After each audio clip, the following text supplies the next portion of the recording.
ঘিলামৰাৰ উন্নয়ন খণ্ডৰ অন্তৰ্গত বৰখামুখ পঞ্চায়তৰ কৈবত্য গাঁও তৰুণোদয় 2.0 সম্পৰ্কত ৱাৰ্ড সভা অনুষ্ঠিত। ঘিলামৰা উন্নয়ন খণ্ডৰ অন্তৰ্গত বৰখামুখ পঞ্চায়তৰ কৈবত্য গাঁও তৰুণোদয় 2.0 সম্পৰ্কত ৱাৰ্ড সভা অনুষ্ঠিত হয়।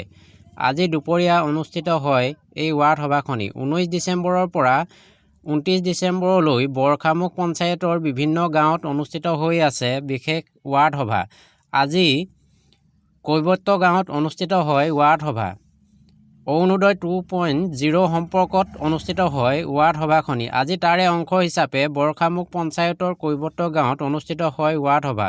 দৰিদ্ৰ পৰিয়ালৰ মহিলাসকলক অৰুণোদয় আঁচনিত অন্তৰ্ভুক্ত কৰাৰ লগতে বিধৱা মহিলা, বিবাহ বিচ্ছেদ হোৱা মহিলা, স্বামীৰ পৰা সুকীয়াকৈ থকা মহিলা, 50 বছৰৰ ওপৰৰ অবিবাহিত মহিলা আৰু দিব্যাংগ লোকসকল থকা পৰিয়ালক অৰুণোদয় 2.0 হিতাধিকাৰী নিৰ্বাচনৰ সম্বন্ধে অনুষ্ঠিত হয় বিশেষ গাঁও সভা।